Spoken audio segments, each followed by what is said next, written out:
Hey, what's up, everybody? Marcos Villegas for Fight Up TV here in Los Angeles with Vergil Ortiz getting gear up for his fight with Michael Mckinson coming up here at the Galen Center on DAZN.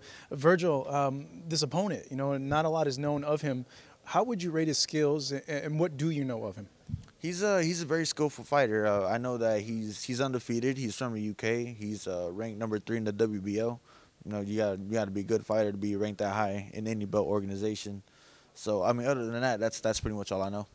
When you look at him as an opponent, the name is not there, and you as a fighter, I know the names really get you up. Are you happy that you're going into a fight with a guy that doesn't have that big of a name? Is it a little bit frustrating for you?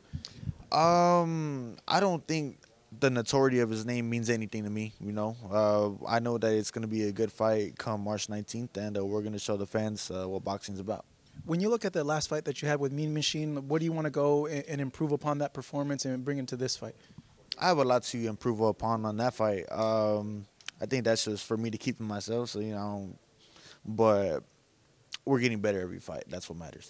The training, you're being trained by your dad, but also getting help with Manny Robles, right? Yes. My dad, Hector Beltran, and Manny Robles are my trainers for this camp. How is that dynamic now with Manny being in the fold, and what has Manny told you about not only this preparation, but overall getting you better and improving you? I mean, they're all putting in their 2 cents. We're all working together and just getting the best possible training camp out of me, and everyone's working together really good. It's amazing, actually. How do you like it compared to the other trainers that you've had and the other camps that you've had with now this new mix? Well, I like this one especially because my dad is it's more like my dad has been my trainer since I was 5 years old, so he knows me more than anyone. And you got Hector, who's been there since 2012, probably the second guy who knows me the most. So and you got Manny, who's trained world champions, fighters into world champions. Not just that, that means more. You train fighters into world champion, not just training a world champion. I don't even know what the question was about, but long story short, it's going good. What happened with Eddie? I know that you had mentioned that it was a time issue, but was that the issue, or was there other things, just complicated things? And is there a chance that you could still go back and train with him, or you're good with Manny now and your dad and Hector? It was a time issue.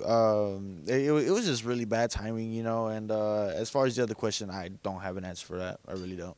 It's still open dialogue between you guys, though? Oh, I don't know. I see. I didn't talk to Eddie. It was more so you have to ask my dad for that question because I don't know. Looking at the future, at the welterweight picture, Terence Crawford is the guy that you've told me in countless interviews that you want next. He's a free agent now. I would imagine the hopes there that you can push for that fight next. Is that what you're setting your sights on fighting Crawford next? I think that's a very strong possibility. This WBO fight. This fight is for a WBO eliminator, so it's a very strong possibility.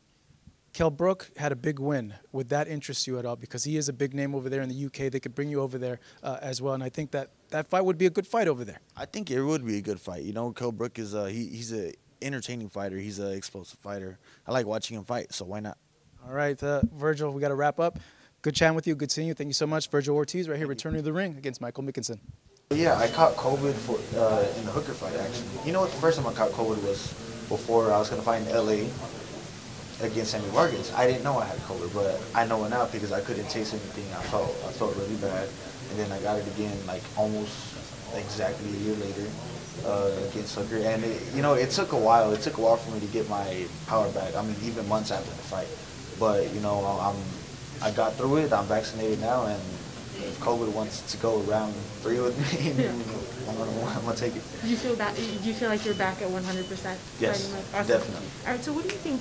Your biggest challenge for this fight is? I think the biggest challenge is it's just gonna be.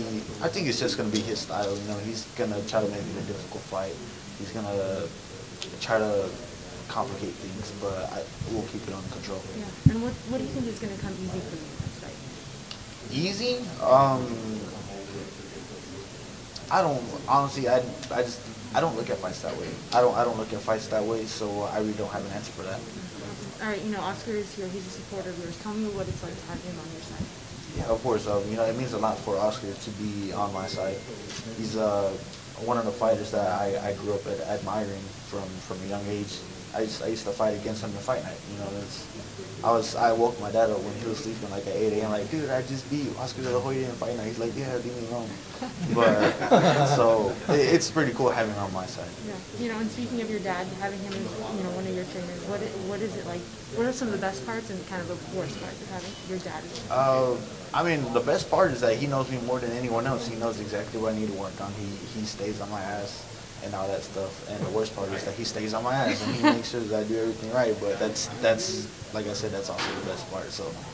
Last question. You know, in the next 5 years, where do you hope your career takes you?